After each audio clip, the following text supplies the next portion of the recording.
The following is a conversation with Rohit Prasad. He's the vice president and head scientist of Amazon Alexa and one of its original creators. The Alexa team embodies some of the most challenging, incredible, impactful, and inspiring work that is done in AI today. The team has to both solve problems at the cutting edge of natural language processing and provide a trustworthy, secure, and enjoyable experience to millions of people. This is where state-of-the-art methods in computer science meet the challenges of real-world engineering. In many ways, Alexa and the other voice assistants are the voices of artificial intelligence to millions of people and an introduction to AI for people who have only encountered it in science fiction. This is an important and exciting opportunity. And so the work that Rohit and the Alexa team are doing is an inspiration to me and to many researchers and engineers in the AI community. This is the Artificial Intelligence Podcast. If you enjoy it, subscribe on YouTube, give it 5 stars on Apple Podcast, support it on Patreon, or simply connect with me on Twitter at Lex Friedman, spelled Fridman. If you leave a review on Apple Podcasts especially, but also CastBox or comment on YouTube, consider mentioning topics, people, ideas, questions, quotes in science, tech, or philosophy that you find interesting, and I'll read them on this podcast. I won't call out names, but I love comments with kindness and thoughtfulness in them, so I thought I'd share them. Someone on YouTube highlighted a quote from the Conversation with Ray Dalio, where he said that you have to appreciate all the different ways that people can be A players. This connected with me too. On teams of engineers, it's easy to think that raw productivity is the measure of excellence, but there are others. I've worked with people who brought a smile to my face every time I got to work in the morning. Their contribution to the team is immeasurable. I recently started doing podcast ads at the end of the introduction. I'll do 1 or 2 minutes after introducing the episode, and never any ads in the middle that break the flow of the conversation. I hope that works for you. It doesn't hurt the listening experience. This show is presented by Cash App, the #1 finance app in the App Store. I personally use Cash App to send money to friends, but you can also use it to buy, sell, and deposit Bitcoin in just seconds. Cash App also has a new investing feature.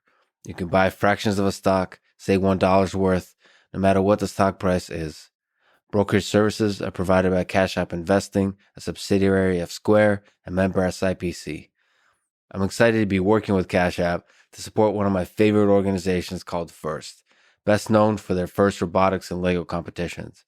They educate and inspire hundreds of thousands of students in over 110 countries and have a perfect rating on Charity Navigator, which means the donated money is used to maximum effectiveness. When you get Cash App from the App Store, Google Play, and use code LEXPODCAST, you'll get $10, and Cash App will also donate $10 to FIRST, which again is an organization that I've personally seen inspire girls and boys to dream of engineering a better world. This podcast is also supported by ZipRecruiter. Hiring great people is hard, and to me is one of the most important elements of a successful mission-driven team. I've been fortunate to be a part of and lead several great engineering teams. The hiring I've done in the past was mostly through tools we built ourselves, but reinventing the wheel was painful. ZipRecruiter is a tool that's already available for you. It seeks to make hiring simple, fast, and smart. For example, Codable co-founder Gretchen Hebner used ZipRecruiter to find a new game artist to join her education tech company. By using ZipRecruiter's screening questions to filter candidates, Gretchen found it easier to focus on the best candidates, and finally, hiring the perfect person for the role in less than 2 weeks from start to finish. ZipRecruiter, the smartest way to hire. See why ZipRecruiter is effective for businesses of all sizes by signing up, as I did, for free at ZipRecruiter.com/LexPod. That's ZipRecruiter.com/LexPod. And now, here's my conversation with Rohit Prasad.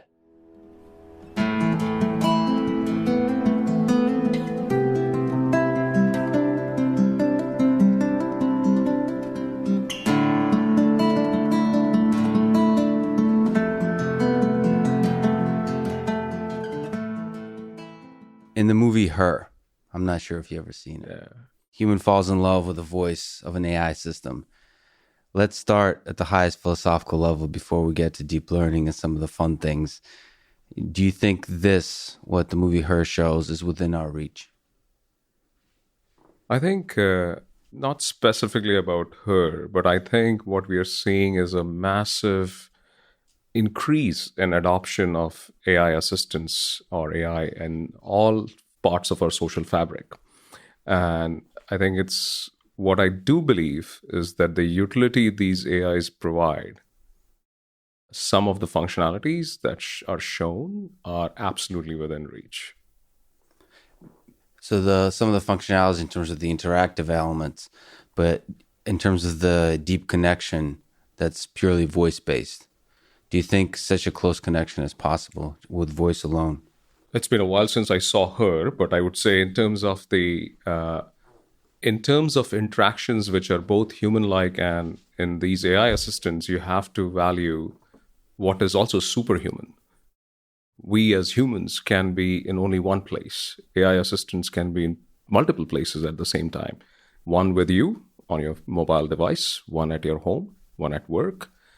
So you have to respect these superhuman capabilities too.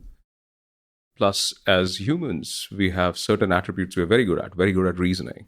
AI assistants not yet there, but in the realm of AI assistants, what they're great at is computation, memory. It's infinite and pure. These are the attributes you have to start respecting. So I think the comparison with human-like versus the other aspect, which is also superhuman, has to be taken into consideration. So I think we need to elevate the discussion to not just human-like. So there's certainly elements where you just mentioned Alexa is everywhere. Computation is speaking. So this is a much bigger infrastructure than just the thing that sits there in the room with you. But it certainly feels to us, mere humans, that there's just another little creature there when you're interacting with it. You're not interacting with the entirety of the infrastructure. You're interacting with the device. The feeling is, okay, sure, we anthropomorphize things, but that feeling is still there.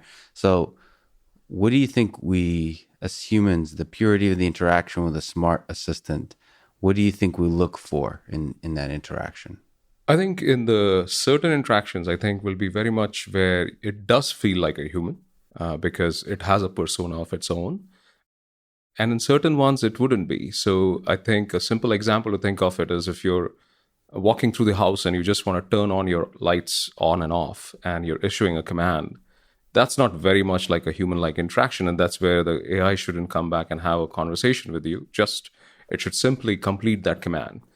So there's, I think the blend of, we have to think about this is not human alone. Mm-hmm. It is a human machine interaction, and certain aspects of humans are needed and certain aspects and situations demand it to be like a machine. So I told you it's going to be philosophical in parts. What's the difference between human and machine in that interaction? When we interact, two humans, especially those that are friends and loved ones, versus you and a machine that you also are close with. I think you have to think about the roles the AI plays, right? So, and it differs from different customer to customer, different situation to situation. Especially, I can speak from Alexa's perspective. It is a companion, a friend at times, an assistant, and an advisor down the line. So, I think most AIs will have this kind of attributes, and it will be very situational in nature. So, where is the boundary? I think the boundary depends on exact context in which you're interacting with the AI. So the depth and the richness of natural language conversation is been, by Alan Turing, been used to try to define what it means to be intelligent. Mm-hmm. You know, there's a lot of criticism of that kind of test, but what do you think is a good test of intelligence in your view in the context of the Turing test and Alexa with the Alexa Prize? This whole realm, do you think about this human intelligence, what it means to define it, what it means to reach that level? I do think the ability to converse is a sign of an ultimate intelligence. I think that is no question about it. So if you think about all aspects of humans, there are sensors we have, and those are basically a data collection mechanism. And based on that, we make some decisions with our sensory brains, right? Mm-hmm. And from that perspective, I think there are elements we have to talk about how we sense the world and then how we act based on what we sense. Those elements clearly machines have. But then there's the other aspects of computation that is way better. I also mentioned about memory again in terms of being near infinite depending on the storage capacity you have. And the retrieval can be extremely fast and pure in terms of like there's no ambiguity of who did I see when, right? I mean, if you machines can remember that quite well. So it again on a philosophical level, I do subscribe to the fact that to be able to converse and as part of that to be able to reason based on the world knowledge you've acquired and the sensory knowledge that is there is definitely very much the essence of intelligence. But intelligence can go beyond human level intelligence based on what machines are getting capable of. So what do you think, maybe stepping outside of Alexa broadly as an AI field, what do you think is a good test of intelligence? Put it another way, outside of Alexa, because so much of Alexa is a product, is an experience for the customer. On the research side, what would impress the heck out of you if you saw? What is the test where you said, wow, this thing is now starting to encroach into the realm of what we loosely think of as human intelligence? So, well, we think of it as AGI and human intelligence all together, right? So in some sense. And I think we are quite far from that. I think an unbiased view I have is that the Alexa's intelligence capability is a great test. I think of it as there are many other proof points like self-driving cars, game playing like Go or chess. Let's take those two as an example. Sure. Clearly requires a lot of data-driven learning and intelligence, but it's not as hard a problem as conversing with, as an AI is with humans to accomplish certain tasks, or open domain chat, as you mentioned, Alexa Prize. In those settings, the key difference is that the end goal is not defined, unlike game playing. You also do not know exactly what state you are in a particular goal completion scenario.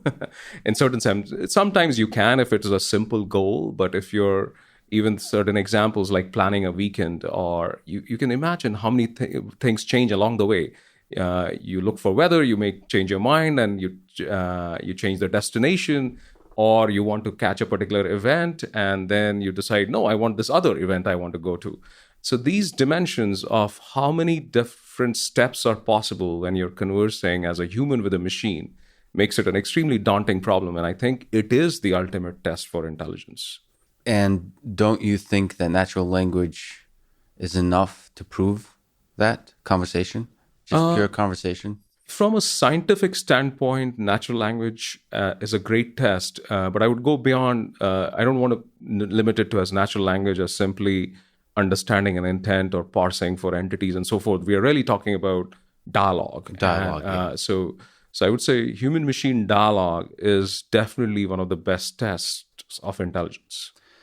So can you briefly speak to the Alexa Prize for people who are not familiar with it, and also just maybe where things stand, and what have you learned, and what's surprising? What have you seen that's surprising from this incredible competition? Absolutely. It's a very exciting competition. Alexa Prize is essentially a grand challenge in conversational artificial intelligence, where we threw the gauntlet to the universities who do active research in the field to say, can you build what we call a social bot that can converse with you coherently and engagingly for 20 minutes? That is an extremely hard challenge, talking to someone who you're meeting for the first time, or even if you've met them quite often, to speak at 20 minutes on any topic, an evolving nature of topics, is super hard. We have completed 2 successful years of the competition. First was one with the University of Washington, second, University of California. We are in our 3rd instance. We have an extremely strong team of 10 cohorts, and the 3rd instance of the Alexa Prize is underway now. And we are seeing a constant evolution. First year was definitely a learning. It was a lot of things to be put together. We had to build a lot of infrastructure to enable these universities to be able to build magical experiences and do high quality research. Just a few quick questions. Sorry for the interruption. What does failure look like in the 20-minute session? So what does it mean to fail, not to reach the 20-minute mark? Oh, awesome question. So there are first of all, I forgot to mention one more detail. It's not just 20 minutes, but the quality of the conversation too that matters.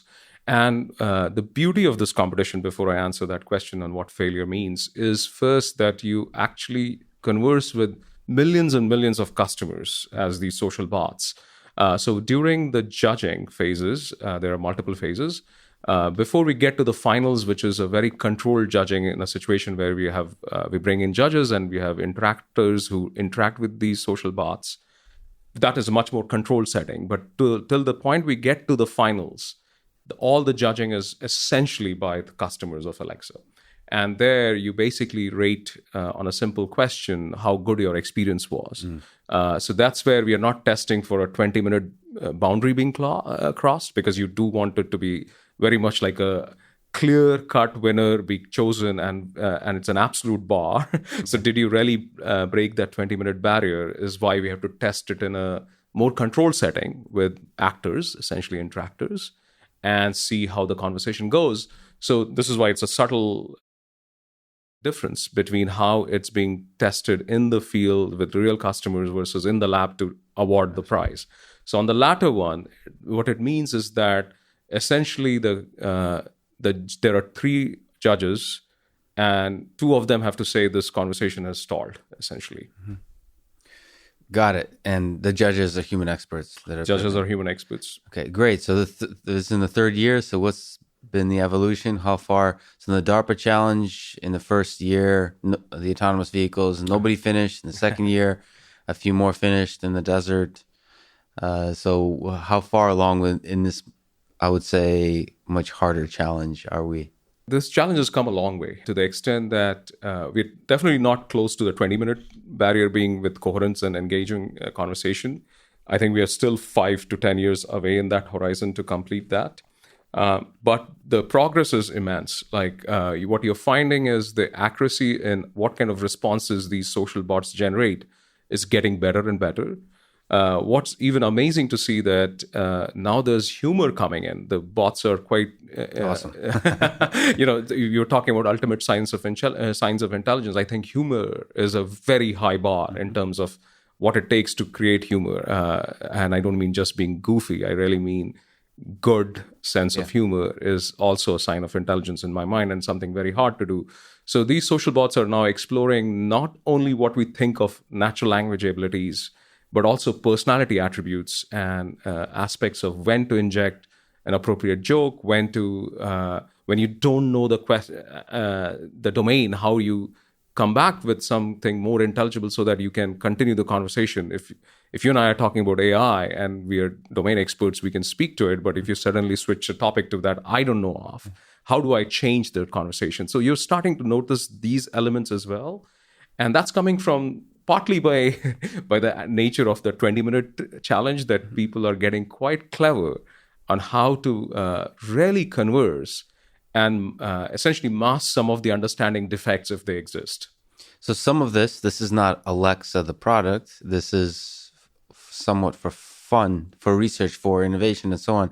I have a question sort of in this modern era. There's a lot of, if you look at Twitter and Facebook and so on, there's discourse, public discourse going on, and some things that are a little bit too edgy, people get blocked and so on. I'm just out of curiosity, are people in this context pushing the limits? Is anyone using the F word? Is anyone sort of pushing back, arguing, I guess I should say, as part of the dialogue to really draw people in? First of all, let me just back up a bit in terms of why we are doing this, right? So you said it's fun. I think fun is more part of the engaging part for customers. It is one of the most used skills as well in our skill store.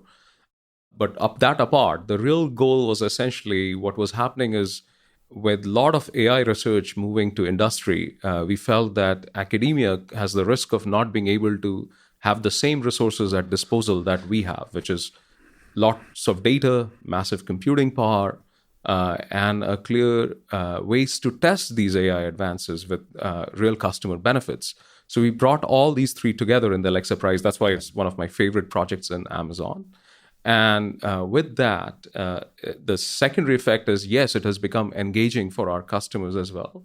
We're not there in terms of where we want it to be, right? But it's a huge progress. But coming back to your question on how do the conversations evolve? Yes, there is some natural attributes of what you said in terms of argument and some amount of swearing. The way we take care of that is that there is a sensitive filter we have built that certain keywords and so on. It's more than keywords, a little more in terms of course, there's keyword based too, but there's more in terms of these words can be very contextual, as you can see, and also the topic can be something that you don't want a conversation to happen because this is a communal device as well. A lot of people use these devices. So we have put a lot of guardrails for the conversation to be more useful for advancing AI and not so much of these other issues you attributed what's happening in the AI field as well. Right. So this is actually a serious opportunity. I didn't use the right word, fun. I think it's an open opportunity to do some of the best innovation in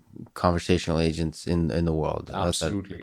Why just universities?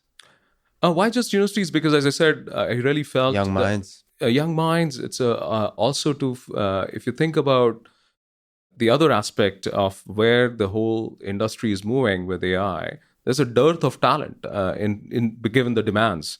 So you do want universities to have a clear place where they can invent and research and not fall behind with that they can't motivate students. Imagine all grad students left to industry like us, or faculty members, which has happened too. So this is a way that if you're so passionate about the field where you feel industry and academia need to work well, this is a great example and a great way for universities to participate.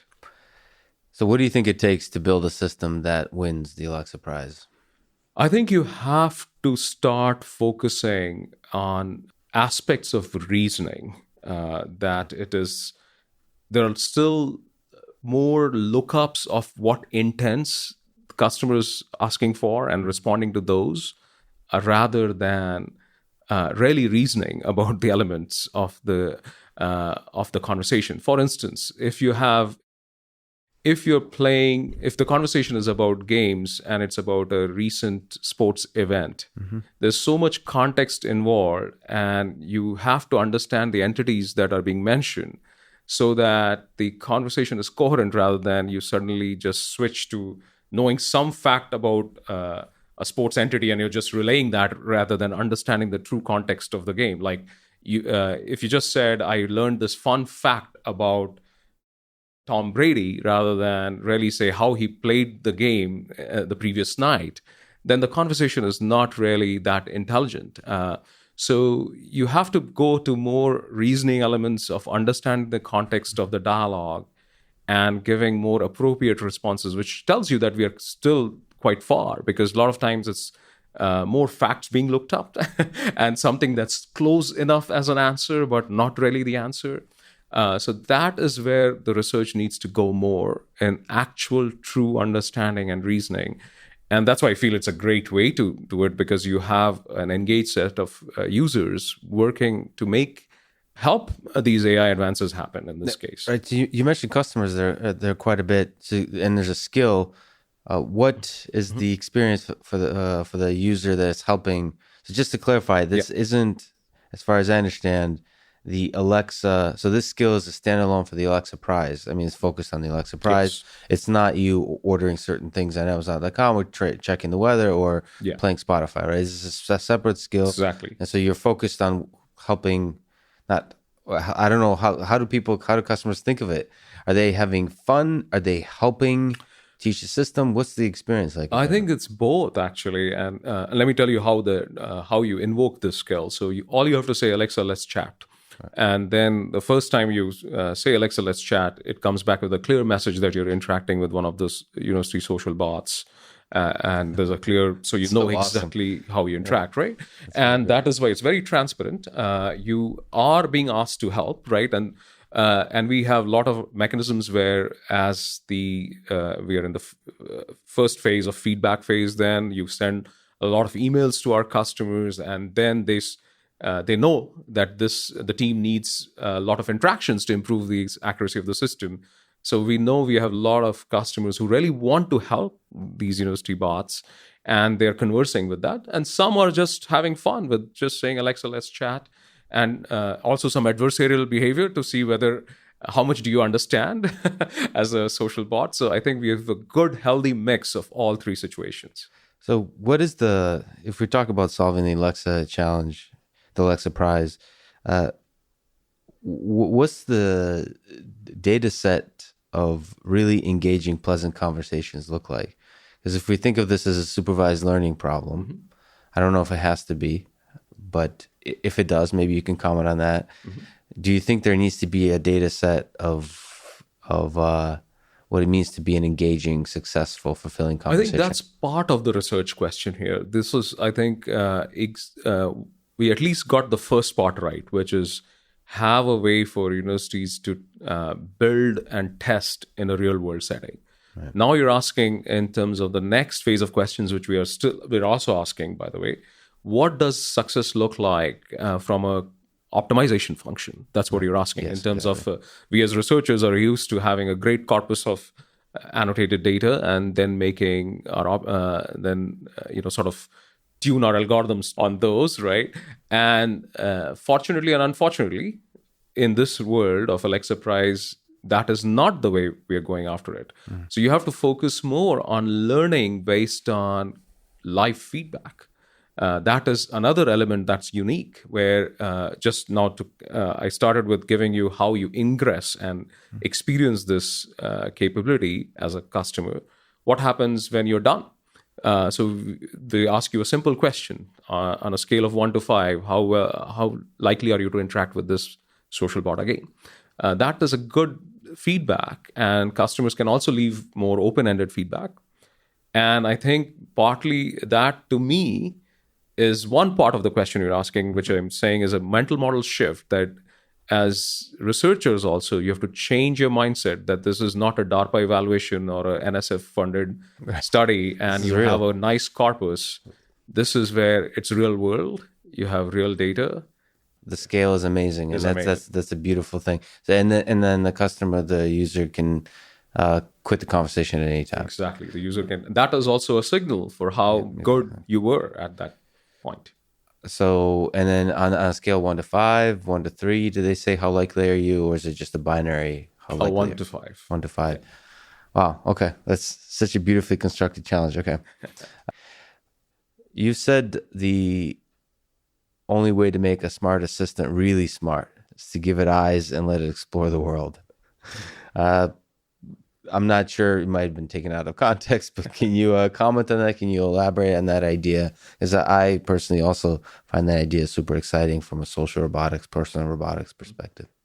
Yeah, a lot of things do get taken out of context. This particular one was just as philosophical discussion we were having on terms of what does intelligence look like. And the context was, in terms of learning, I think we said we as humans are empowered with many different sensory abilities. Yeah. I do believe that eyes are an important aspect of it in terms of, if you think about how we as humans learn, it is quite complex, and it's also not unimodal that you are fed a ton of text or audio and you just learn that way. No, you learn by experience, you learn by seeing, you're taught by humans, and we are very efficient in how we learn. Machines, on the contrary, are very inefficient on how they learn, especially these AIs. I think the next wave of research is going to be with less data, not just less human, not just with less labeled data, but also with a lot of weak supervision, and where you can increase the learning rate. I don't mean less data in terms of not having a lot of data to learn from, that we are generating so much data, but it is more about from a aspect of how fast can you learn. So improving the quality of the data, that's the quality of data and the learning process. I think more on the learning process. I think we as humans learn with a lot of noisy data, right? And I think that's the part that I don't think should change. What should change is how we learn, right? So if you look at, you mentioned supervised learning, we have making transformative shifts from moving to more unsupervised, more weak supervision. Those are the key aspects of how to learn. And I think in that setting, I hope you agree with me that having other senses is very crucial in terms of how you learn. So absolutely, and from a machine learning perspective, which I hope we get a chance to talk to a few aspects that are fascinating there.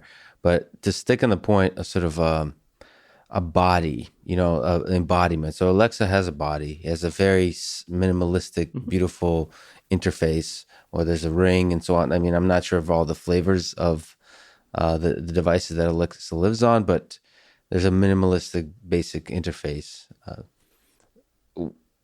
And nevertheless, we humans, so I have a Roomba, I have all kinds of robots all over everywhere.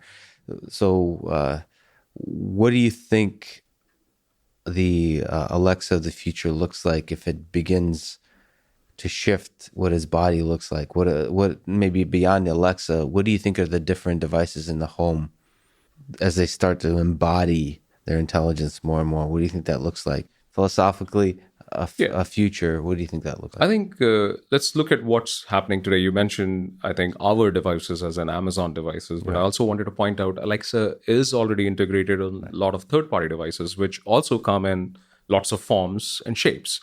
Some in robots, right? Some in microwaves, some in appliances that you use in everyday life. So I think it's not just the shape Alexa takes in terms of form factors, but it's also where all it's available. And it's getting in cars, it's getting in different appliances in homes, even toothbrushes, right? So I think you have to think about it as not a physical assistant. It will be in some embodiment, as you said, we already have these nice devices. But I think it's also important to think of it, it is a virtual assistant. It is superhuman in the sense that it is in multiple places at the same time. So I think the actual embodiment, in some sense, to me, doesn't matter. Right. I think you have to think of it as not as human-like and more of what its capabilities are that derive a lot of benefit for customers, right, and how there are different ways to delight it and delight customers and different experiences. And I think I'm a big fan of it not being just human-like. It should be human-like in certain situations. Alexa Price Social Bot in terms of conversation is a great way to look at it. But there are other scenarios where human-like, I think, is underselling the abilities of this AI. So if I could trivialize what we're talking about. So if you look at the way Steve Jobs thought about the interaction with the device that Apple produced, there was an extreme focus on controlling the experience by making sure there's only this Apple-produced devices. You see the voice of Alexa taking all kinds of forms depending on what the customers want, and that means it could be anywhere, from the microwave to a vacuum cleaner to the home and so on. The voice is the essential element of the interaction. I think voice is an essence. It's not all, but it's a key aspect. I think. To your question, in terms of you should be able to recognize Alexa. Man. And that's a huge problem, I think, in terms of a huge scientific problem, I should say. Like, what are the traits? What makes it look like Alexa, especially in different settings, and especially if it's primarily voice, what it is. But Alexa is not just voice either, right? I mean, we have devices with a screen. Now you're seeing just other behaviors of Alexa. So I think we're in very early stages of what that means, and this will be an important topic for the following years. But I do believe that being able to recognize and tell when it's Alexa versus it's not is going to be important from an Alexa perspective. I'm not speaking for the entire AI community, but I think attribution, and as we go into more of understanding who did what, that identity of the AI is crucial in the coming world. I think from the broad AI community perspective, that's also a fascinating problem. Mm-hmm. So basically, if I close my eyes and listen to the voice, what would it take for me to recognize that this is Alexa? Exactly. Or at least the Alexa that I've come to know from my personal experience in my home through my interactions, that kind of Yeah, thing. and the Alexa here in the US is very different than the Alexa in UK and the Alexa in India, even though they are all speaking English or the Australian version. So again, so now think about when you go into a different culture, different community, but you travel there, what do you recognize Alexa? I think these are super hard questions, actually. So there's a team that works on personality. So if we talk about those different flavors of what it means culturally speaking, India, UK, US, what does it mean to add? So the problem that we just stated, which is fascinating, how do we make it purely recognizable that it's Alexa, assuming that the qualities of the voice are not sufficient? It's also the content of what is being said. How do we do that? How does the personality come into play? What's that research even look like? I mean, it's such a fascinating. We have some very fascinating folks who, from both the UX background and human factors, are looking at these aspects and these exact questions. But I'll definitely say it's not just how it sounds, the choice of words, the tone. Not just, I mean, the voice identity of it, but the tone matters, the speed matters, how you speak, how you enunciate words, what choice of words are you using, how terse are you, or how lengthy in your explanations you are. All of these are factors.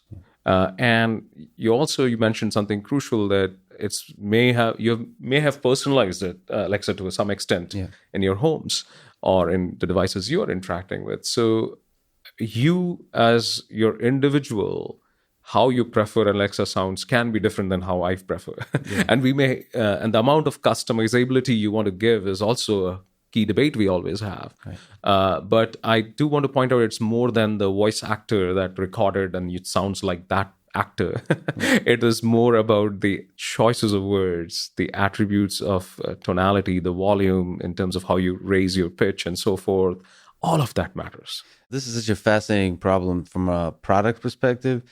I could see those debates just happening inside of the Alexa team of how much personalization do you do for the specific customer? Because you're taking a risk if you over personalize, because you don't. If you create a personality for 1 million people, you can test that better. You can create a rich, fulfilling experience that will do well. But the more you personalize it, the less you can test it, the less you can know that it's a great experience. So how much personalization, what's the right balance? I think the right balance depends on the customer. Give them the control. So I'll say, I think the more control you give customers, the better it is for everyone. And I'll give you some key personalization features. I think we have a feature called Remember This, which is where you can tell Alexa to remember something. There you have an explicit sort of control in customer's hand, because they have to say, Alexa, remember XYZ. What kind of things would that be used for? So you can, for song title or something? Or what? I have stored my tire specs for my car. Nice. Because it's so hard to go and find and see what it is, right, when you're having some issues. So I store my mileage plan numbers for all the frequent flyer ones, where I'm sometimes just looking at it and it's not handy. So those are my own personal choices I've made for Alexa to remember something on my behalf, right? So again, I think the choice was be explicit about how you provide that to a customer as a control. So I think these are the aspects of what you do. Like, think about where we can use speaker recognition capabilities, that if you taught Alexa that you are Lex and this person in your household is person 2, then you can personalize the experiences. Again, these are very, in the CX customer experience patterns, are very clear about and transparent when a personalization action is happening. And then you have other ways, like you go through explicit control right now through your app, that you have multiple service providers, let's say for music. Which one is your preferred one? So when you say play Sting, depend on whether you have preferred Spotify or Amazon Music or Apple Music, that the decision is made where to play it from. So what's Alexa's backstory from her perspective?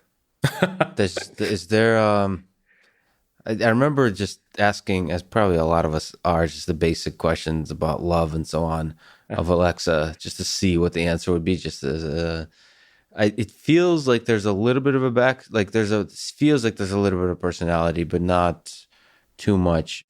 Is Alexa have a metaphysical presence in this human universe we live in, or is it something more ambiguous? Is there a past? Is there a birth? Is there a family kind of idea, even for joking purposes and so on? I think, well, it does tell you if I think I should double check this, but if you said, when were you born? When I were you think born? we Yeah. do respond. I need to double check that, but I'm pretty positive about it. I think you do Yes. because I think I've tested So, that. But that's like Hal, like I was born in Brown of Champagne and whatever the year kind of thing. Yeah. So, in terms of the metaphysical, I think it's early. Does it have the historic knowledge about herself to be able to do that? Maybe. Have we crossed that boundary? Not yet, right? In terms of thinking, have we thought about it quite a bit? But I wouldn't say that we have come to a clear decision in terms of what it should look like. But you can imagine, though, and I bring this back to the Alexa Price social bot one, there you will start seeing some of that. Like these bots have their identity. And in terms of that, you may find, this is such a great research topic that some academia team may think of these problems and start solving them too. So let me ask a question. It's kind of difficult, I think, but it feels fascinating to me because I'm fascinated with psychology. It feels that the more personality you have, the more dangerous it is in terms of a customer perspective, a product. If you want to create a product that's useful, by dangerous, I mean creating an experience that upsets me. And so, how do you get that right? Because if you look at the relationships, maybe I'm just a screwed up Russian, but if you look at the human to human relationship, some of our deepest relationships have fights, have tension, have the push and pull, have a little flavor in them. Do you want to have such flavor in an interaction with Alexa? How do you think about that? So there's one other common thing that you didn't say, but we think of it as paramount for any deep relationship. That's trust. Trust, yeah. So I think if you trust every attribute you said, a fight, some tension, is all healthy. But what is sort of unnegotiable in this instance is trust. And I think the bar to earn customer trust for AI is very high, in some sense, more than a human. Yes. It's not just about personal information or your data. It's also about your actions on a daily basis. How trustworthy are you in terms of consistency, in terms of how accurate are you in understanding me? Like if you're talking to a person on the phone, if you have a problem with let's say your internet or something, if the person's not understanding, you lose trust right away. You don't want to talk to that person. Mm-hmm. That whole example gets amplified by a factor of 10 because when you're a human interacting with an AI, you have a certain expectation. Either you expect it to be very intelligent and then you get upset, why is it behaving this way? Mm-hmm. Or you expect it to be not so intelligent, and when it surprises you, you're like, really? You're trying to be too smart? So I think we grapple with these hard questions as well. But I think the key is actions need to be trustworthy from these AIs, not just about data protection, your personal information protection, but also from how accurately it accomplishes all commands or all interactions. Well, it's tough to hear because trust, you're absolutely right, but trust is such a high bar with AI systems because people, and I see this because I work with autonomous vehicles, I mean, the bar that's placed on AI system is unreasonably high. Yeah, that is going to be I agree with you. And I think of it as it's challenge. It's a challenge, and it's also keeps my job. Right? So from that perspective, I think of it at both sides, as a customer and as a researcher. I think as a researcher, yes, occasionally it will frustrate me that why is the bar so high for these AIs? And as a customer, then I say, absolutely, it has to be that high. Yeah. Right. So I think that's the trade-off we have to balance, but doesn't change the fundamentals that trust has to be earned. And the question then becomes is, are we holding the AIs to a different bar in accuracy and mistakes than we hold humans? That's going to be a great societal questions for years to come, I think, for us. Well, one of the questions that we grapple as a society now that I think about a lot, I think a lot of people in AI think about a lot, and Alexa's taking on head on is privacy. Is the reality is us giving over data to any AI system can be used to enrich our lives in profound ways. So if basically any product that does anything awesome for you would, the more data it has, the more awesome things it can do. And yet, on the other side, people imagine the worst case possible scenario of what can you possibly do with that data. People, boils down to trust, as you said before. There's a fundamental distrust of in certain groups of governments and so on. And depending on the government, depending on who's in power, depending on all these kinds of factors. And so here's Alexa in the middle of all of it, in the home, trying to do good things for the customers. So how do you think about privacy in this context of smart assistants in the home? How do you maintain, how do you earn trust? Absolutely. So as you said, trust is the key here. Yeah. So you start with trust, and then privacy is a key aspect of it. It has to be designed from very beginning about that. And we believe in two fundamental principles. One is transparency, and second is control. So if by transparency, I mean when we built what is now called smart speaker or the first Echo, we were quite judicious about making these right trade-offs on customers' behalf, that it is pretty clear when the audio is being sent to cloud. The light ring comes on when it has heard you say the word wake word, and then the streaming happens, right? So when the light ring comes up, we put a physical mute button on it, just so if you didn't want it to be listening even for the wake word, then you turn the power button, the mute button on, and that disables the microphones. That's just the first decision on essentially transparency and control.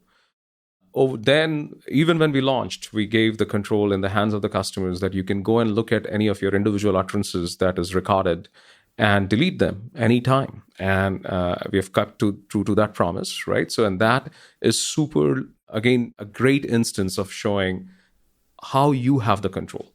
Then we made it even easier. You can say, Alexa, delete what I said today. So that is now making it even just more control in your hands. Mm-hmm. With what's most convenient about this technology is voice. You delete it with your voice now.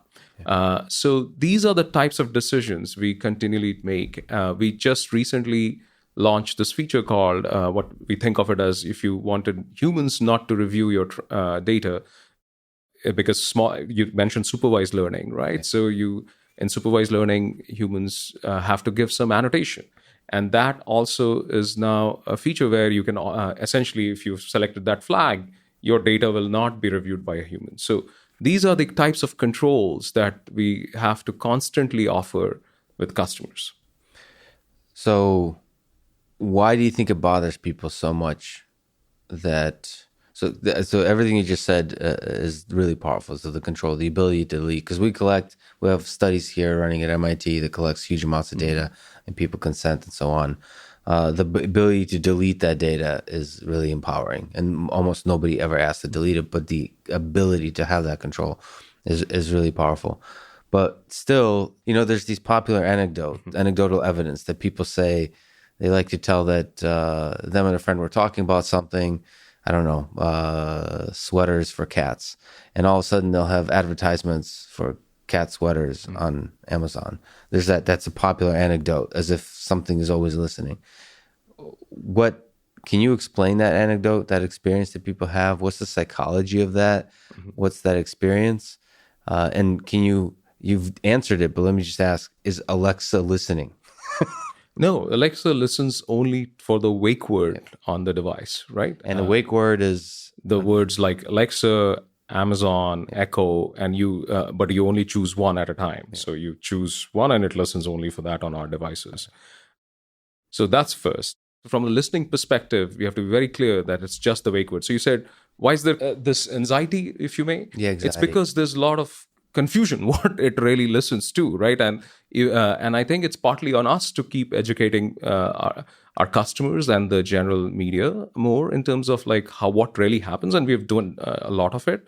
And our pages on information are clear, but still people have to have more. There's always a hunger for information and clarity, and we'll constantly look at how best to communicate. If you go back and read everything, yes, it states exactly that.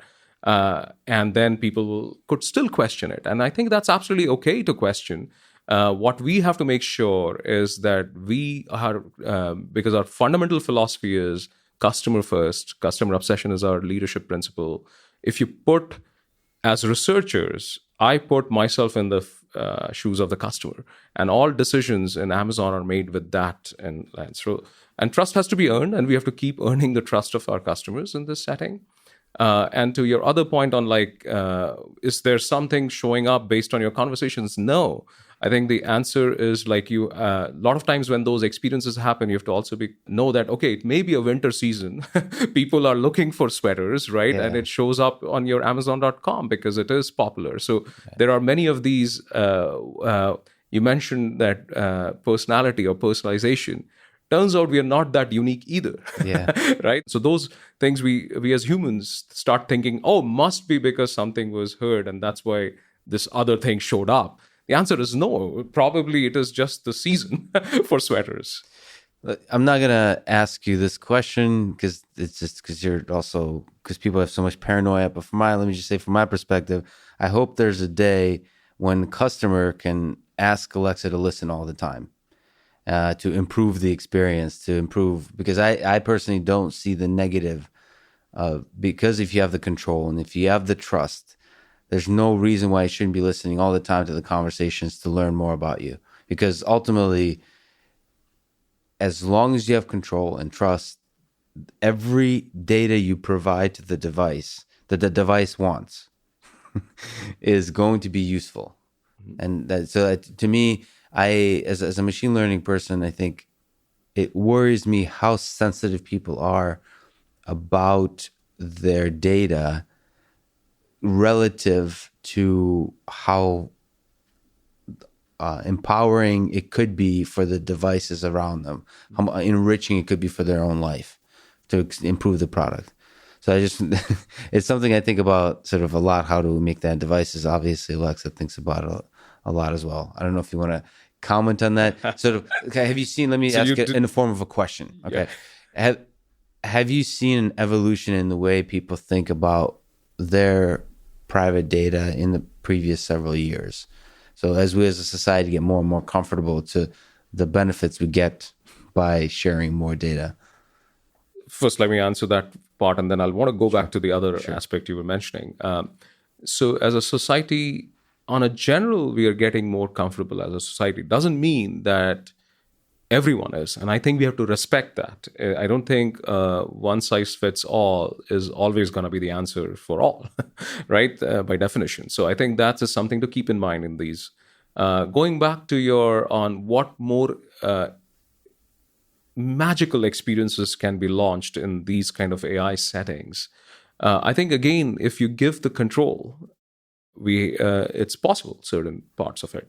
So we have a feature called follow-up mode where if you turn it on and Alexa, after you've spoken to it, will open the mics again, thinking you will answer something again. Yeah. Like if you're adding lists to your shopping items, right? Or a shopping list or to-do list, you're not done. Right. You want to keep, so in that setting, it's awesome that it opens the mic for you to say, eggs and milk and then bread, right? So these are the kind of things which you can empower.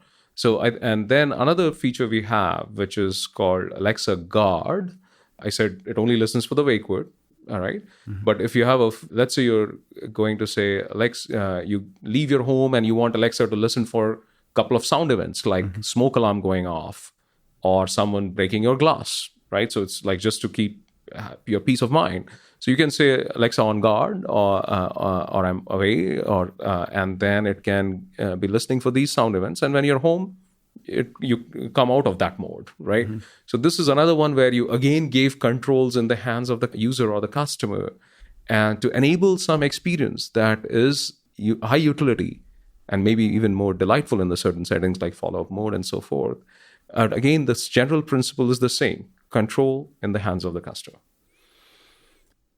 So I know we kind of started with a lot of philosophy and a lot of interesting topics, and we're just jumping all over the place. But really, some of the fascinating things that the Alexa team and Amazon is doing is in the algorithm side, the data side, the technology, the deep learning and machine learning, and so on. So can you give a brief history of Alexa from the perspective of just innovation, the algorithms, the data of how it was born, how it came to be, how it has grown, where it is today? Yeah, it starts with in Amazon, everything starts with the customer. And we have a process called working backwards. Alexa, and more specifically than the product Echo, there was a working backwards document essentially that reflected what it would be. Started with a very simple vision statement, for instance, that morphed into a full-fledged document. Along the way, it changed into what all it can do, right? You can, but the inspiration was the Star Trek computer. So when you think of it that way, everything is possible. But when you launch a product, you have to start with some place. And when I joined, the product was already in conception, and we started working on the far field speech recognition because that was the first thing to solve. By that, we mean that you should be able to speak to the device from a distance. And in those days, that wasn't a common practice. And even in the previous research world I was in, was considered to an unsolvable problem then in terms of whether you can converse from a length. And here I'm still talking about the first part of the problem where you say, get the attention of the device, as in by saying what we call the wake word, which means the word Alexa has to be detected with a very high accuracy because it is a very common word. It has sound units that map with words like I like you or Alex, right? So it's a undoubtedly hard problem to detect the right mentions of Alexa's address to the device versus I like Alexa. So you have to pick up that signal when there's a lot of noise. Not only noise, but a lot of conversation are in the house, right? You remember on the device, you're simply listening for the wake word, Alexa. And there's a lot of words being spoken in the house. How do you know it's Alexa and directed at Alexa? Because I could say, I love my Alexa, I hate my Alexa, I want Alexa to do this. And in all these 3 sentences, I said Alexa, I didn't want it to wake up. Can I just pause on that second? What would be your advice that I should probably, in the introduction of this conversation, give to people in terms of them turning off their Alexa device if they're listening to this podcast conversation out loud? Like, what's the probability that an Alexa device will go off? Because we mentioned Alexa like a million times. So it will, we have done a lot of different things where we can figure out that there is the device, the speech is coming from a human versus over the air. Also, I mean, in terms of like, also it is, think about ads or, so we have also launched a technology for watermarking kind of approaches in terms of filtering it out. But yes, if this kind of a podcast is happening, it's possible your device will wake up a few times, right? It's an unsolved problem, but it is definitely something we care very much about. But the idea is you want to detect Alexa. Meant for the device. Meant for the device. I mean, first of all, just even hearing Alexa versus I like something, I mean, that's a fascinating part. So that was the first relief. That's the first built part. The world's best detector of Alexa. Yeah, the world's best wake word detector in a far field setting, not like something where the phone is sitting on the table. Yeah. This is like people have devices 40 feet away, like in my house, or 20 feet away, and you still get an answer. Yeah. So that was the first part. The next is, okay, you're speaking to the device. Of course, you're going to issue many different requests. Some may be simple, some may be extremely hard, but it's a large vocabulary speech recognition problem, essentially, where the audio is now not coming onto your phone or a handheld mic like this or a close talking mic, but it's from 20 feet away, where if you're in a busy household, your son may be listening to music, your daughter may be running around with something and asking your mom something and so forth, right? So this is like a common household setting where the words you're speaking to Alexa need to be recognized with very high accuracy, right? Now, we are still just in the recognition problem We haven't yet come to the understanding one, right? And if I pause, I'm sorry once again. What year was this? Is this before neural networks began to start to seriously prove themselves in the audio space? Yeah, this is around. So I joined in 2013 in April, right? So the early research in neural networks coming back and showing some promising results in speech recognition space had started happening, but it was very early.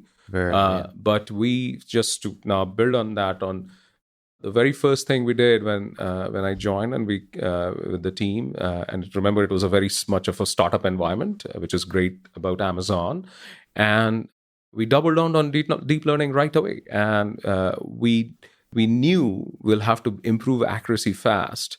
And because of that, we worked on, and the scale of data, once you have a device like this, if it is successful, will improve big time. Like you'll suddenly have large volumes of data to learn from to make the customer experience better. So how do you scale deep learning? So we did our one of the first works in training with distributed GPUs, and where the training time was linear in terms of like in the amount of data. So that was quite important work where it was algorithmic improvements as well as a lot of engineering improvements to be able to train on thousands and thousands of speech. And that was an important factor. So if you ask me, like back in 2013 and 2014 when we launched Echo, the combination of large scale data, deep learning progress, near infinite GPUs we had available on AWS even then, was all came together for us to be able to solve the far field speech recognition to the extent it could be useful to the customers. It's still not solved. Like, I mean, it's not that we are perfect at recognizing speech, but we are great at it in terms of the settings that are in homes, right? So, and that was important even in the early stages. So first of all, just even I'm trying to look back at that time. If I remember correctly, it seems like the task would be pretty daunting. So so we kind of take it for granted that it works now. Yes, so you're right. So let me, first of all, you mentioned startup. I wasn't familiar how big the team was. Because I know there's a lot of really smart people working on Alexa now. It's a very, very large team. How big was the team? How likely were you to fail in the eyes of everyone else and ourselves and yourself? So like what? I'll give you a very interesting anecdote on that. When I joined the team, the speech recognition team was 6 people. My first meeting, and we had hired a few more people, it was 10 people. 9 out of 10 people thought it can't be done. Right? Who was the one? The one was me. Okay. And actually, I should say, and one was semi-optimistic. Yeah. And 8 were trying to convince, let's go to the management and say, let's not work on this problem. Let's work on some other problem, like either telephony speech for customer service calls and so forth. But this is the kind of belief you must have. And I had experience with far field speech recognition, and my eyes lit up when I saw a problem like that, saying, okay, we have been in speech recognition always looking for that killer app. Yeah. And this was a killer use case to bring something delightful in the hands of customers. So you mentioned the way you kind of think of it in the product way in the future, have a press release and an FAQ, and you think backwards. That's right. Did the team have the Echo in mind? So this far field speech recognition, actually putting a thing in the home that works, that's able to interact with, was that the press release? What was the... Very, very close, I would say, in terms of the, as I said, the vision was Star Trek computer, right? Yeah. So, or the inspiration. And from there, I can't divulge all the exact specifications, but one of the first things that was magical on Alexa was music. It brought me back to music because my taste was still in when I was in undergrad. Right, so I still listened to those songs, and it was too hard for me to be a music fan with a phone, right? So I hate things in my ear. So from that perspective, it was quite hard, and music was part of the at least the documents I've seen, right? So from that perspective, I think yes, in terms of our How far are we from the original vision? I can't reveal that, but that's why I have a ton of fun at work, because every day we go in and thinking like these are the new set of challenges to solve. Yeah, it's a great way to do great engineering is you think of the press release. I like that idea, actually. Maybe we'll talk about it a bit later, but it's just a super nice way to have focus. I'll tell you this, you're a scientist, and a lot of my scientists have adopted that. They have now, they love it as a process, because it was very, as scientists, you're trained to write great papers, but they are all after you've done the research or you've proven, like, and your PhD dissertation proposal is something that comes closest, or a DARPA proposal or a NSF proposal is the closest that comes to a press release. But that process is now ingrained in our scientists, which is like delightful for me to see. You write the paper first and then make it happen. That's right. I mean, in fact, it's not state-of-the-art results. Or you leave the results section open, but you have a thesis about here's what I expect, right? And here's what it will change. Right. So I think it is a great thing. It works for researchers as well. So far field recognition. What was the big leap? What were the breakthroughs, and what was that journey like to today? Yeah, I think as you said, first there was a lot of skepticism on whether far field speech recognition will ever work to be good enough, right? And what we first did was got a lot of training data in a far field setting, and that was extremely hard to get because none of it existed. So how do you collect data in far field setup, right? With no customer base customer base, right? So that was first innovation.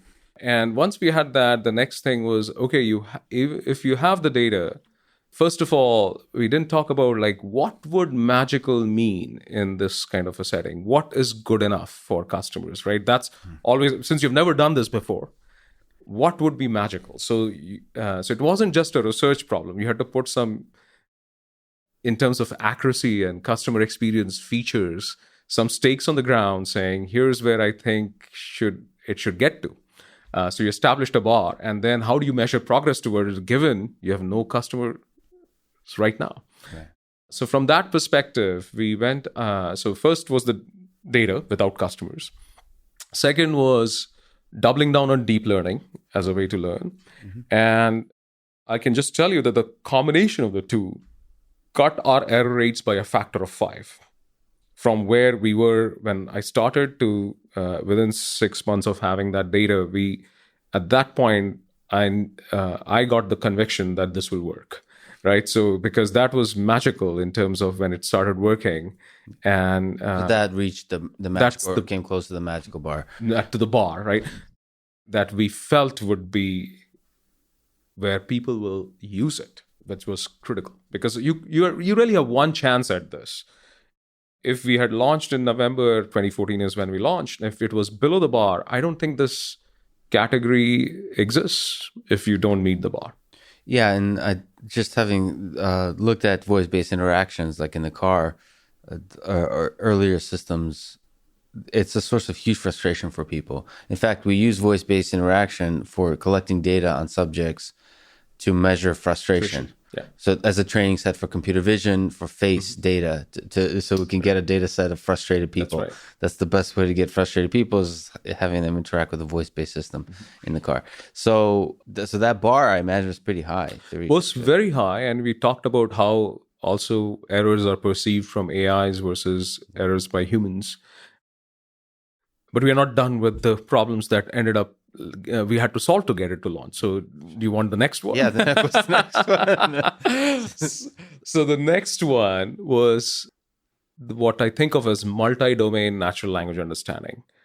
It's very, I wouldn't say easy, but it is, during those days, solving it, understanding in one domain, a narrow domain, was doable, but for these multiple domains like music, like information, other kinds of household productivity, alarms, timers, even though it wasn't as big as it is in terms of the number of skills Alexa has, and the confusion space has like grown by 3 orders of magnitude, it was still daunting even those days. And again, with no customer base yet. Again, no customer base.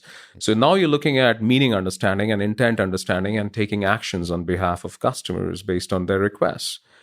And that is the next hard problem. Even if you have gotten the words recognized, how do you make sense of them? In those days, there was still a lot of emphasis on rule-based systems for writing grammar patterns to understand the intent. But we had a statistical first approach even then, where for our language understanding, we had, in even those starting days, an entity recognizer and an intent classifier, which was all trained statistically. In fact, we had to build the deterministic matching as a follow-up to fix bugs that statistical models have, right? So it was just a different mindset where we focused on data-driven statistical understanding. Wins in the end if you have a huge data set. Yes, it is contingent on that. And that's why it came back to how do you get the data? Before customers, the fact that this is why data becomes crucial to get to the point that you have the understanding system built up. And notice that we were talking about human-machine dialogue, and even those early days, even it was very much transactional, do one thing, one-shot utterances in great way. There was a lot of debate on how much should Alexa talk back in terms of if it misunderstood you, or you said play songs by the Stones, and let's say it doesn't know, early days, knowledge can be sparse. Who are the Stones, right? It's the Rolling Stones, right? Yeah. So, and you don't want the match to be Stone Temple Pilots or Rolling Stones, right? So you don't know which one it is. So these kind of other signals to, now there we had great assets, right, from Amazon in terms of UX. Like what is it? What kind of, how do you solve that problem? In terms of what we think of it as an entity resolution problem, right? So, which one is it, right? I mean, even if you figured out the Stones is an entity, you have to resolve it to whether it's the Stones or the Stone Temple Pilots or some other Stones. Maybe I misunderstood. Is the resolution the job of the algorithm, or is the job of UX communicating with the human to help the resolution? Well, there is both, right? It is you want 90% or high 90s to be done without any further questioning or UX, right? So, but that it's absolutely okay. Just like as humans, we ask the question, I didn't understand you, Lex. It's fine for Alexa to occasionally say, I did not understand you, right? And that's an important way to learn. And I'll talk about where we have come with more self-learning with these kind of feedback signals. But in those days, just solving the ability of understanding the intent and resolving to an action, where action could be play a particular artist or a particular song, was super hard. Again, the bar was high, as we are talking about, right? So while we launched it in sort of 13 big domains, I would say, in terms of our we think of it as 13 the big skills we had. Like music is a massive one when we launched it, and now we have 90,000 plus skills on Alexa. So what are the big skills? Can you just go over them? Because the only thing I use it for is music, weather, and shopping. So we think of it as music, information, right? So weather is a part of information, right? So when we launched, we didn't have smart home, but within by smart home, I mean you connect your smart devices, you control them with voice. If you haven't done it, it will change like your life. Turning on the lights and turning on your light to anything that's connected and has it's just What's your favorite smart device for you? My light. Light. And now you have the smart plug and you don't, we also have this Echo plug, which is... you can plug in anything. And now you can turn that one on and off. Right? I'll use this conversation motivation and get one. The garage door, you can check your status of the garage door and things like, and we have make Alexa more and more proactive, where it even has hunches now. That hunches like you left your light on, or let's say you've gone to your bed and you left the garage light on. So it will help you out in these settings, right? So that's smart devices, right? Information, smart devices.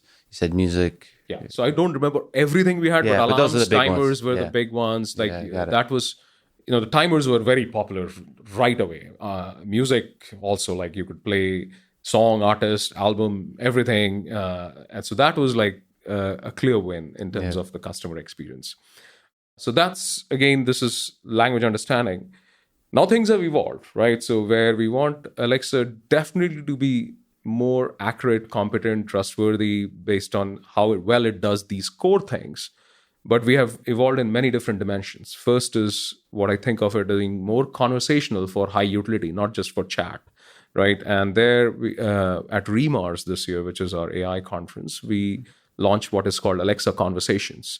That is providing the ability for developers to author multi-turn experiences on Alexa with no code, essentially, where in terms of the dialogue code. Initially, it was like, all these IVR systems, you have to fully author if the customer says this, do that, right? So the whole dialogue flow is hand authored.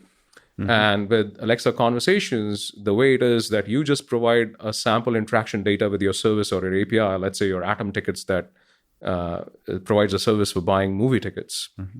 You provide a few examples of how your customers will interact with your APIs. And then the dialogue flow is automatically constructed using a recurrent neural network trained on that data. So that simplifies the developer experience. We just launched our preview for the developers to try this capability out. And then the second part of it, which shows even increased utility for customers, is you and I, when we interact with Alexa or any customer, coming back to our initial part of the conversation, the goal is often unclear or unknown to the AI.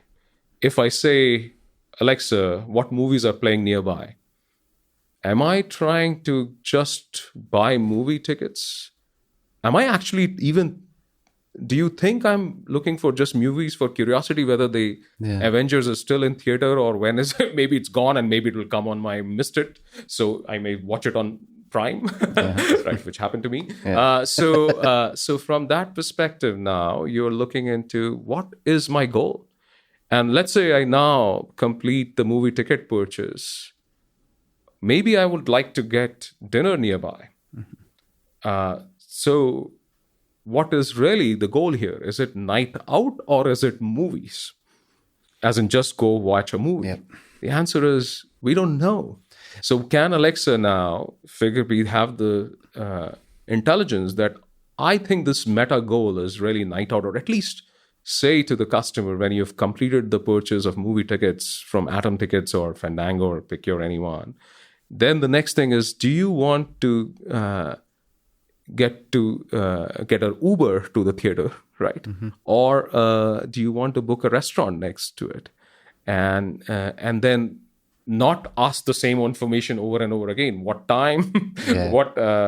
How many people in your party, right? So this is where you shift the cognitive burden from the customer to the AI, where it's thinking of what is it anticipates your goal and takes the next best action to complete it. Now that's the machine learning problem. But essentially, the way we solved this first instance, and we have a long way to go to make it scale to everything possible in the world. But at least for this situation, it is from at every instance, Alexa is making the determination whether it should stick with the experience with Atom Tickets or offer or you, based on what you say, whether either you have completed the interaction or you said, no, get me an Uber now. So it will shift context into another experience or skill on another service. So that's a dynamic decision making that's making Alexa, you can say, more conversational for the benefit of the customer rather than simply complete transactions which are well thought through.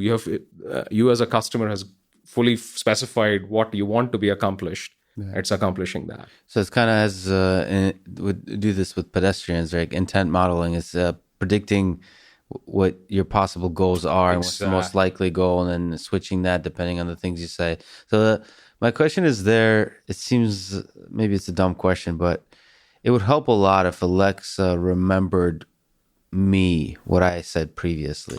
Right. Is it trying to use some memory for the customer? Yeah, it is using a lot of memory within that. So right now, not so much in terms of, okay, which restaurant do you prefer? Right? That is a more long-term memory, but within the short-term memory, within the session, it is remembering how many people did you. So if you said buy 4 tickets, now it has made an implicit assumption that you need at least 4 seats at a restaurant, right? So these are the kind of context it's preserving between these skills, but within that session. But you're asking the right question in terms of, for it to be more and more useful. Yes. it has to have more long-term memory, and that's also an open question. And again, these are still early days. So for me, I mean, everybody's different, but yeah, I'm definitely not representative of the general population in the sense that I do the same thing every day. Like I eat the same, I do everything the same thing, wear the same thing clearly, this or the black shirt. So it's frustrating when Alexa doesn't get what I'm saying because I have to correct her every time the exact same way. This has to do with certain songs. Yeah. Like she doesn't know certain weird songs I like, and doesn't know. I've complained to Spotify about this. Talked to the RD head of RD at Spotify. Stairway to Heaven. I have to correct it every time. It Really? doesn't play Led Zeppelin correctly. It plays a cover of Stairway to Heaven. So you should send me your next time it fails. Feel free to send it to me. We'll take care of it. Okay. Well, because Led Zeppelin is one of my favorite brands. It works for me, so I'm like shocked it doesn't work for you. This is an official bug report. I'll make it public. I'll make everybody retweet it. We're gonna fix the Stairway to Heaven problem. Anyway, but the point is, I'm pretty boring and do the same things, but I'm sure most people do the same set of things. Do you see Alexa sort of utilizing that in the future for improving the experience? Yes, and not only utilizing, it's already doing some of it. We call it more, where Alexa is becoming more self-learning. Mm-hmm. So Alexa is now auto-correcting millions and millions of utterances in the US without any human supervision involved. The way it does it is, let's take an example of a particular song didn't work for you. What do you do next? It played the wrong song and you said, Alexa, no, that's not the song I want. Or you say, Alexa, play you try it again. Mm-hmm. And that is a signal to Alexa that she may have done something wrong.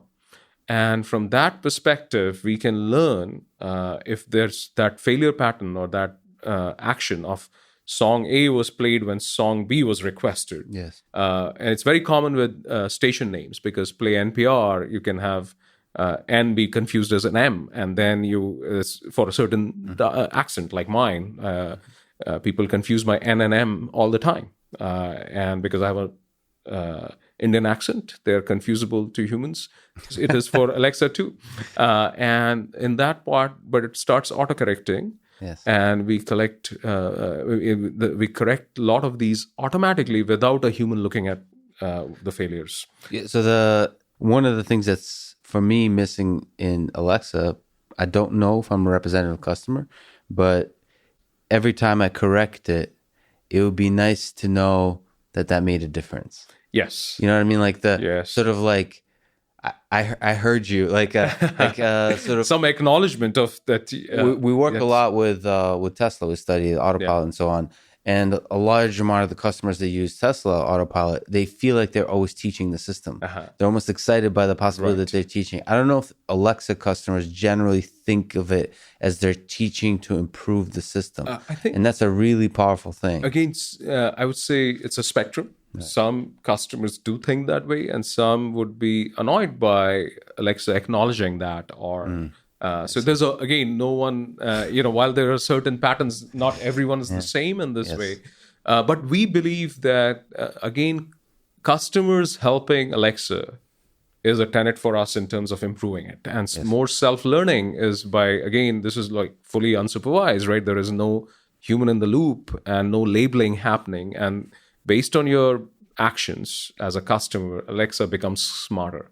It's early days, but I think this whole area of teachable AI is going to get bigger and bigger in the whole space, especially in the AI assistant space.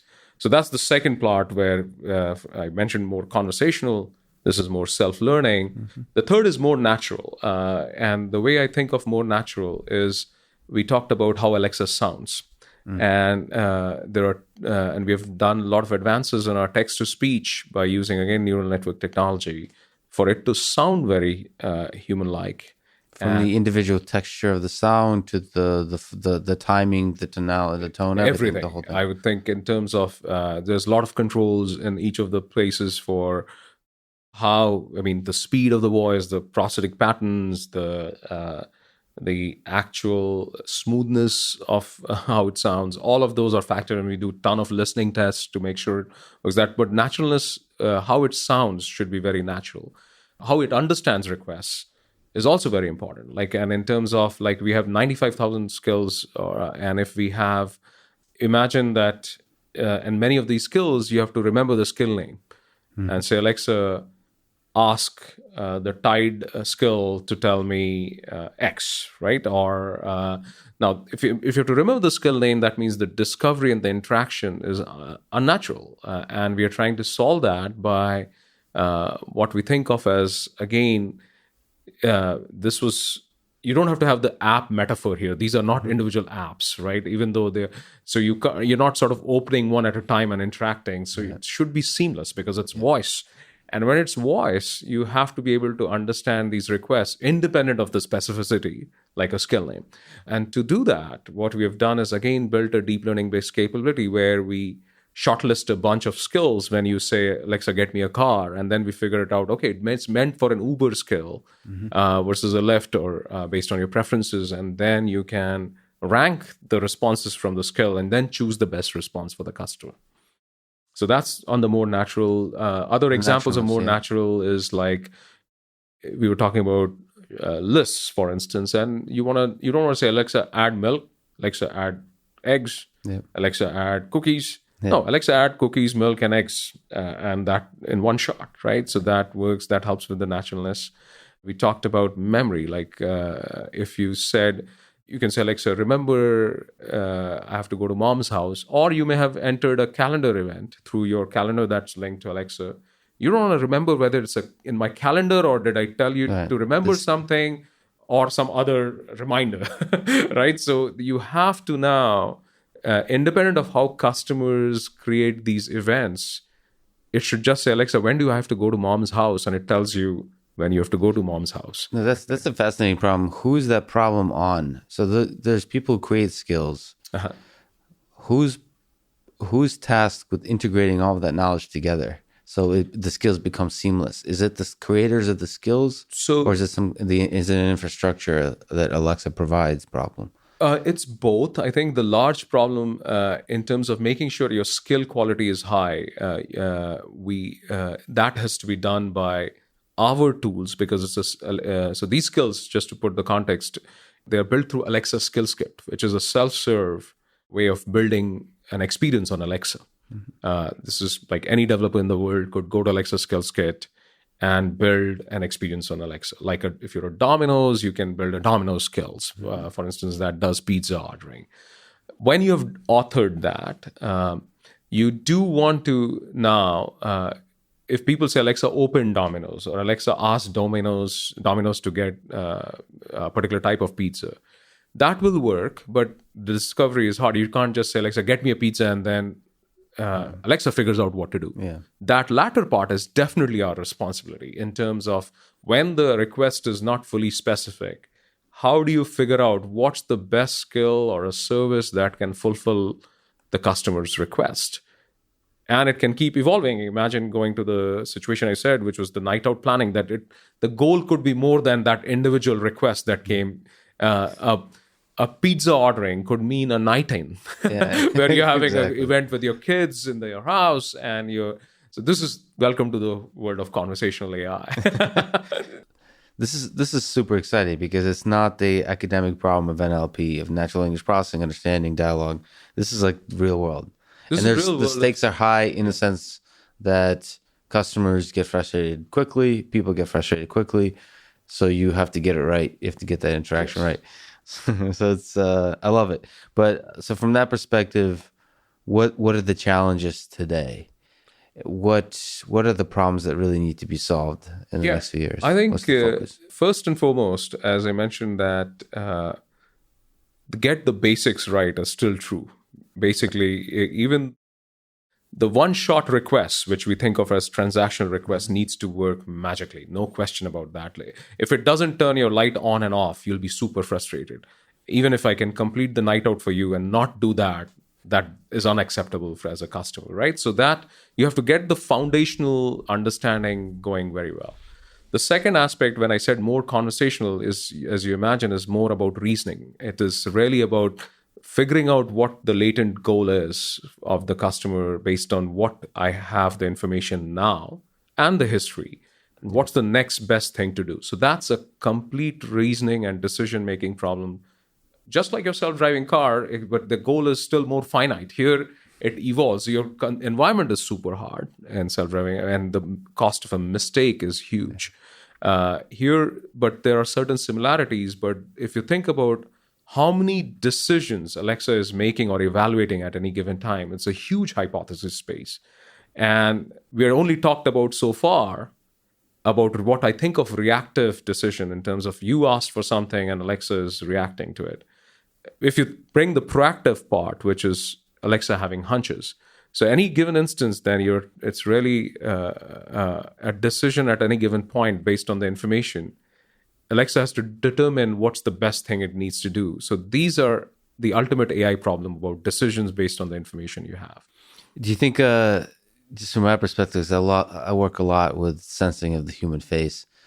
Do you think and we touched this topic a little bit earlier, but do you think it'll be a day soon when Alexa can also look at you to help improve the quality of the hunch it has, or at least detect frustration, or improve the quality of its perception of what you're trying to do? I mean, let me again bring back to what it already does. We talked about how based on you barge in over Alexa, clearly it's a very high probability it must have done something wrong. That's why you barged in.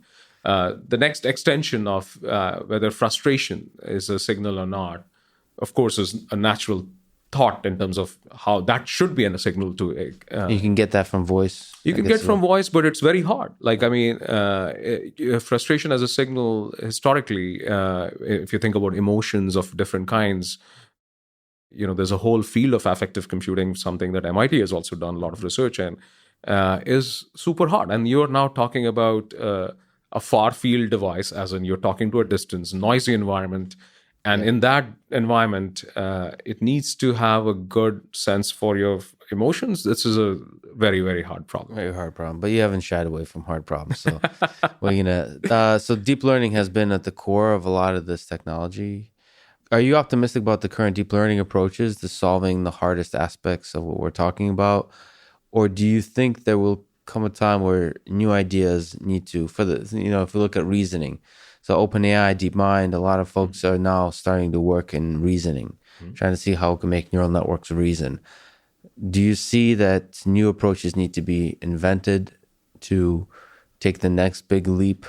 Absolutely. I think there has to be a lot more investment in many different ways. And there are these, I would say, nuggets of research forming in a good way, like learning with less data, or like zero-shot learning, one-shot learning. And the active learning stuff you've talked about is incredible stuff. So transfer learning is also super critical, especially when you're thinking about applying knowledge from one task to another or one language to another, right? It's really ripe. So these are great pieces. Deep learning has been useful too. And now we are sort of marrying deep learning with transfer learning and active learning. Of course, that's more straightforward in terms of applying deep learning in an active learning setup. But I do think in terms of now looking into more reasoning-based approaches is going to be key for our next wave of the technology.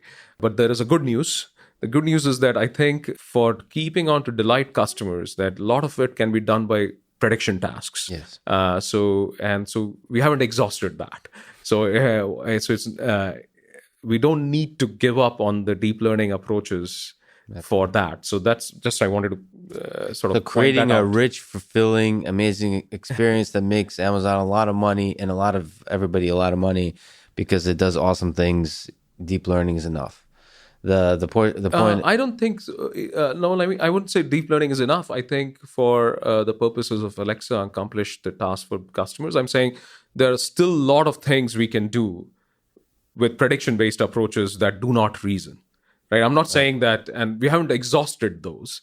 But for the kind of high utility experiences that I'm personally passionate about of what Alexa needs to do, reasoning has to be solved to the same extent as you can think of natural language understanding and speech recognition, to the extent of understanding intents has been how accurate it has become. But reasoning, we are very, very early days. Let me ask it another way. How hard of a problem do you think that is? Hardest of them. I would say hardest of them because, again, the hypothesis space of is really, really large. And when you go back in time, like you were saying, I want Alexa to remember more things. That once you go beyond a session of interaction, which is, by session I mean a time span, which is today, to versus remembering which restaurant I like, and then when I'm planning a night out to say, do you want to go to the same restaurant? Now you're up the stakes big time, and this is where the reasoning dimension also goes way, way bigger. So you think the space, maybe elaborating that a little bit, just philosophically speaking, do you think when you reason about trying to model what the goal of a person is in the context of interacting with Alexa, you think that space is huge? It's huge. Absolutely huge. Do you think so? Like another sort of devil's advocate would be that we human beings are really simple, and we all want like just a small set of things. And so, do you think it's possible? Because we're not talking about a fulfilling general conversation. Perhaps actually the Alexa Prize is a little bit more about after that. Creating a customer, like there's so many of the interactions, it feels like are clustered in groups that don't require general reasoning. I think, you're right in terms of the head of the distribution of all the possible things customers may want to accomplish.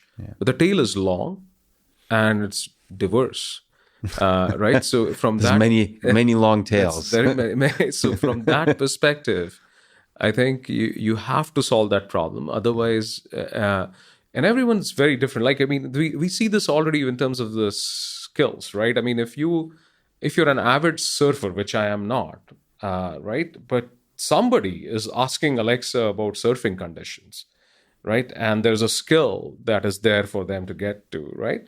That tells you that the tail is massive, like in terms of like what kind of skills people have created. It's humongous in terms of it, and which means there are these diverse needs. And when you start looking at the combinations of these, right, even if you had pairs of skills and 90,000 choose two, it's still a big set of combinations. Yeah. So I'm saying there's a huge to do here now. And I think customers are, wonderfully frustrated with things. Yeah. And you have to keep getting to do better things for them. So they're not known to be super patient. So you have to do it fast. You have to do it fast. Yeah.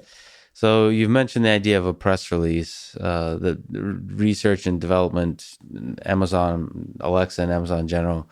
You kind of think of what the future product will look like and you kind of make it happen. You work backwards. So can you draft for me, you probably already have one, but can you make up one for 10, 20, 30, 40 years out that you see the Alexa team putting out?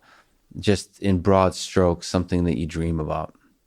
I think let's start with the 5 years first, right? So, and I'll get to the 40 years too. Because I'm pretty sure you have a real 5-year one. That's why I didn't want to. But yeah, in broad strokes, let's start with 5 years. I think the 5 year is where, I mean, I think of in these spaces, it's hard, especially if you're in thick of things, to think beyond the 5-year space because a lot of things change, right? I mean, if you ask me 5 years back, will Alexa will be here? I wouldn't have. I think it has surpassed my imagination of that time, right? So I think from the next 5 years perspective, from a AI perspective, what we're going to see is that notion which you said, goal-oriented dialogues and open domain like Alexa Prize. I think that bridge is going to get closed. They won't be different, and I'll give you why that's the case. You mentioned shopping. How do you shop? Do you shop in one shot? Sure, your AA batteries, paper towels. Yes. How long does it take for you to buy a camera? You do a ton of research. Yeah. Then you make a decision. So is that a goal-oriented dialogue when somebody says, Alexa, find me a camera? Is it simply inquisitiveness?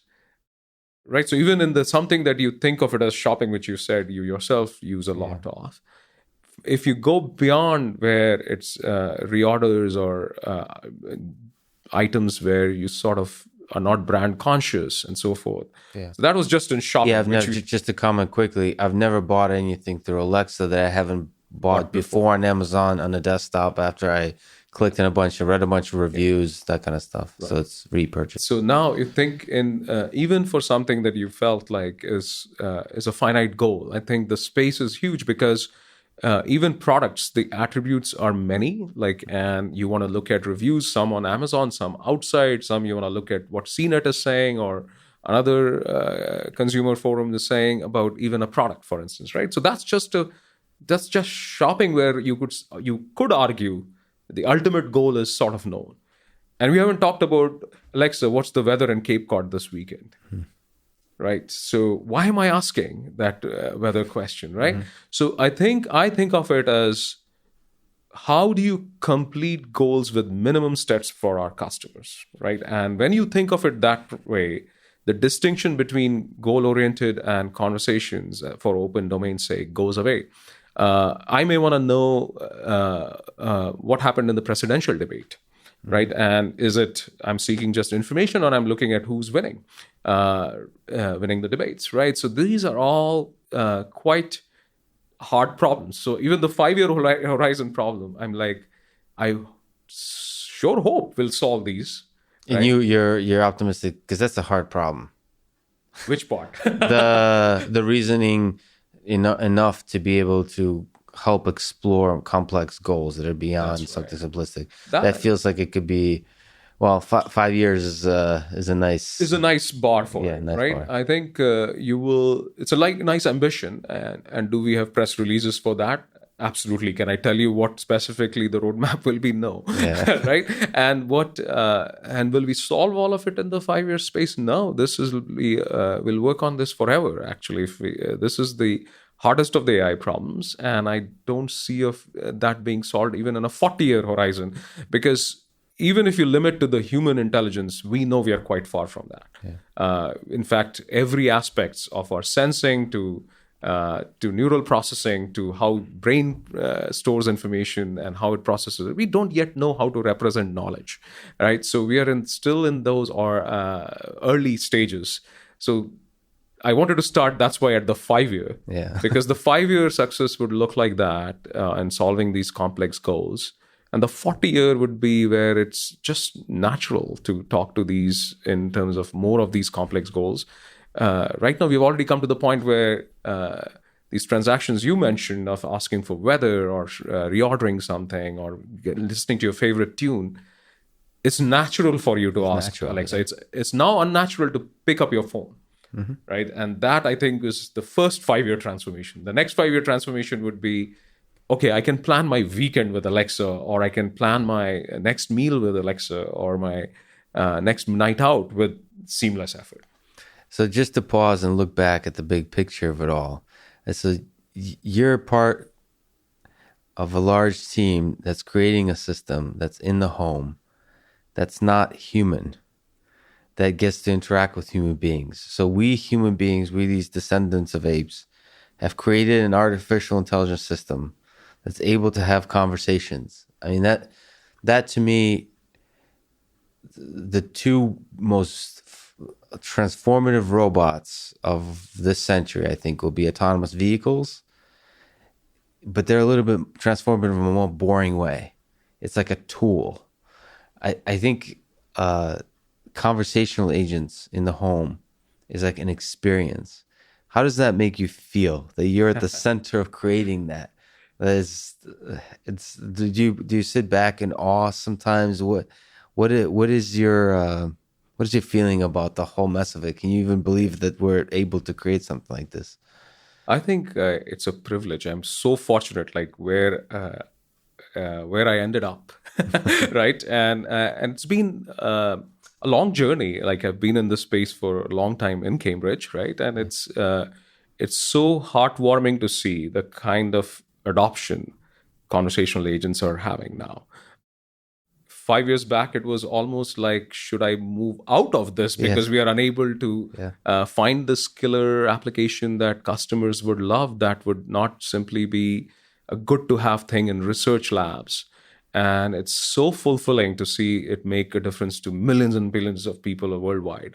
The good thing is that it's still very early. Yeah, So I it's have early another days. 20 years of job security Yeah. doing what I love. Like, so I think from that perspective, I tell every researcher this that joins or every member of my team, this is a unique privilege. Like, I think, and we have, and I would say not just launching Alexa in 2014, which was first of its kind. Along the way, we have, when we launched Alexa Skills Kit, it became democratizing AI. When before that, there was no good evidence of an SDK for speech and language. Now we are coming to this where you and I are having this conversation I'm not saying, oh, Lex, planning a night out with an AI agent, impossible. I'm saying it's in the realm of possibility. And not only possibility, we'll be launching this, right? So some elements of that it will keep getting better. We know that is a universal truth. Once you have these kind of agents out there being used, they get better for your customers. And I think that's where I think the amount of research topics we are throwing out at our budding researchers is just going to be exponentially hard. And the great thing is you can now get immense satisfaction by having customers use it, not just a paper in NeurIPS or another conference. I think everyone, myself included, are deeply excited about that future. So I don't think there's a better place to end. Rohit, thank you so much for talking today. This was fun. Thank you. Same here. Thanks for listening to this conversation with Rohit Prasad. And thank you to our presenting sponsor, Cash App. Download it, use code LEXPODCAST. You'll get $10, and $10 will go to FIRST, a STEM education nonprofit that inspires hundreds of thousands of young minds to learn and to dream of engineering our future. If you enjoy this podcast, subscribe on YouTube, give it 5 stars on Apple Podcasts, support it on Patreon, or connect with me on Twitter. And now, let me leave you with some words of wisdom from the great Alan Turing. Sometimes it is the people no one can imagine anything of who do the things no one can imagine. Thank you for listening, and hope to see you next time.